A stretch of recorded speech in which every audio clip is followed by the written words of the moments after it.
নমস্কার বন্ধুরা, নতুন রেসিপিতে আপনাদের স্বাগত। আজকে আমি আবার একটা অন্যরকম রেসিপি নিয়ে এসেছি। এই গরমে আমি আজকে একটা আমের শরবত করে দেখাবো।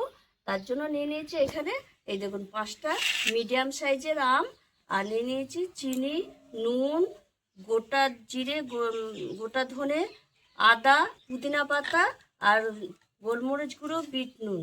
আজকে আমি আম পুদিনার শরবত করে দেখাবো। তাই কিভাবে শরবতটা করবো প্রথম থেকে শেষ পর্যন্ত ভিডিওটা দেখবেন, স্কিপ করবেন না। ভিডিও ভালো লাগলে লাইক, শেয়ার, সাবস্ক্রাইব করতে একদম ভুলবেন না। তাই প্রথমে আমি এটা আমগুলো একটু ছাড়িয়ে কেটে নেব, ছোট ছোট করে কেটে নেব। আর এই আমের শরবত করার জন্য প্রতিদিন যে আম কেটে এরকমভাবে করতে হবে তা নয়, এটা করে সংরক্ষণ করেও রেখে দিতে পারেন। আপনার ইচ্ছা করলে বেশি করে আম কেটে এই ব্যাটারটা করে রাখতে পারবেন। প্রথমে আমি আমগুলো একটু ছাড়িয়ে ছোট ছোট করে কেটে নেব। এরকম ছোট ছোট করে কেটে নিচ্ছি, যেহেতু আমি মিক্সিতে পেস্ট করব। আপনারা ইচ্ছা করলে এটা সেদ্ধ করেও একটু গলিয়ে নিতে পারেন। আমি মিক্সিতে একবারে পেস্ট করে আমি কড়াইয়ে দেবো, তার জন্য ছোট ছোট করে নিচ্ছি। এবার আমি মিক্সিতে আম সব কাটা হয়ে গেছে, মিক্সিতে দিয়ে দেবো, দিয়ে পেস্ট করে নিয়ে আসবো। এর মধ্যে আমি দিয়ে দেবো এই যে পুদিনা পাতা আর একটা এই যে কয়েক টুকরো আদা। একসঙ্গে না হলে দুবারে করবো এটা পেস্টটা।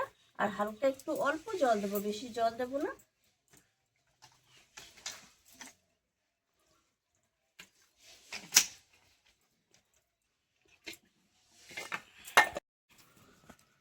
মিক্সিতে আমি পেস্ট করে নিয়ে এসেছি।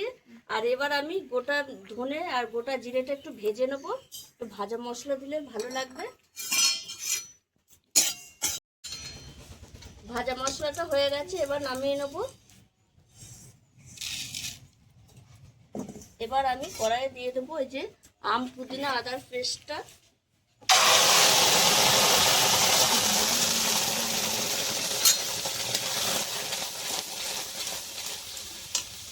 দিয়ে দেবো স্বাদ মতো লবণ, এটা নর্মাল নুন দিলাম। চিনি দেবো একটু অল্প করে, দিয়ে আমি এরকম নাড়তে থাকবো। এই দেখুন বন্ধুরা, এবার আমি দিয়ে দেবো একটু বিট নুন, এটা দিলে খেতে টেস্ট হবে ভালো। আর দিয়ে দেবো গোলমরিচের গুঁড়ো।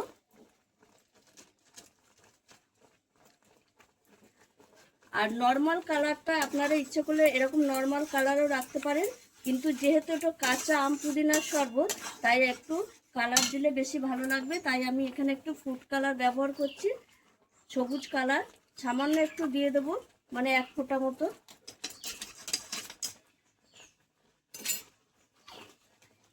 দিয়ে আর একটু আমি এই ব্যাটারটা আর একটু ঘন করব। বন্ধুরা, এই ব্যাটারটা হয়ে গেছে। এবার আমি এই ভাজা মশলাটা দিয়ে দেবো, দিয়ে একটু নেড়ে চেড়ে আমি নামিয়ে এটা ঠান্ডা করে নেব। তারপর আমি শরবতটা করে দেখুন বন্ধুরা, এই দেখুন ব্যাটারটা ঠান্ডা হয়ে গেছে। আর আমি এখানে 3 গ্লাস করব। আপনারা যেরকম পরিমাণে করবেন সেরকম ভাবে নেবেন। এটা এখানে আমি 3 গ্লাস করব। এবার আমি 3 চামচ এখান থেকে নেব ব্যাটারটা।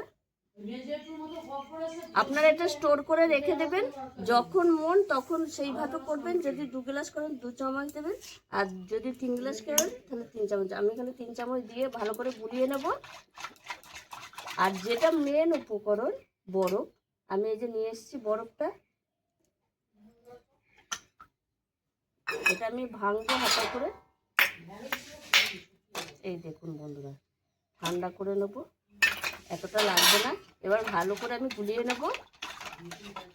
আর এই সময় এই শরবতটা, আম পুদিনা শরবতটা খেতে দারুণ লাগে গরমের সময়। কালারটা দেখুন কত সুন্দর এসছে। আপনারা ন্যাচারাল কালার না দিয়েও করতে পারেন। এবার আমি 3টে গ্লাসে নিয়ে নেব।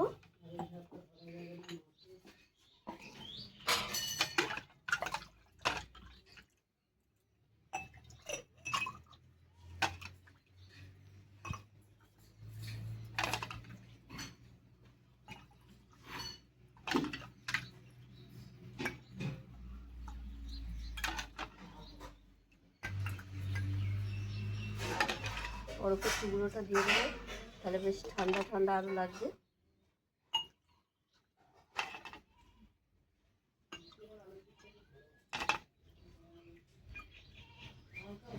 দেখুন বন্ধুরা, এবার আমি সাজিয়ে নেব। আর এর মধ্যে যেহেতু আম পুদিনার শরবত, এখানে আমি একটু পুদিনা পাতা দিয়ে দেবো। এখানে আরেকটা বরফের টুকরো দেবো।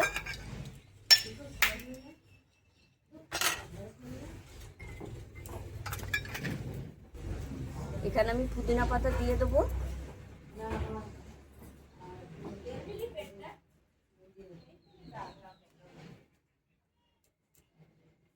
কত সুন্দর হয়েছে দেখুন বন্ধুরা। আপনারাও এইভাবে মানে শরবতের ব্যাটারটা করে রাখবেন, দিয়ে আপনারা এইভাবে শরবত যখন মন তখন করে খাবেন, খুব ভালো লাগবে। আর একটুখানি খেয়ে দেখবো কেমন হয়েছে।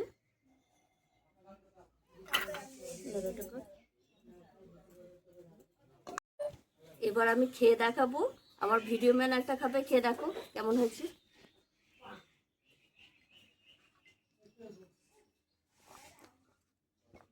ভালো হয়েছে, অসাধারণ লাগছে। মানে এই গরমের সময় এরকম আম পুদিনার শরবত দুপুরবেলা দারুণ লাগে, জমে যায়। আপনারাও এইভাবে এই আম পুদিনার শরবত করে খাবেন, অসাধারণ লাগে। আর প্রতিদিন এটা করে খেতে হবে না, বেশি করে করে রাখবেন আমার মতো। আমি এটা স্টোর করে রাখবো, যখন গ্লাস মন হবে তখন চামচ দিয়ে আমের ব্যাটারটা দিয়ে গুলে খেয়ে নেবেন। আর বাড়ির সদস্যদেরও করে খাওয়াবেন। আর আমার এই ভিডিওটা যদি আপনাদের ভালো লেগে থাকে তাহলে লাইক করবেন, শেয়ার করবেন, সাবস্ক্রাইব করবেন। আবার দেখা হবে আগামী ভিডিও। টাটা।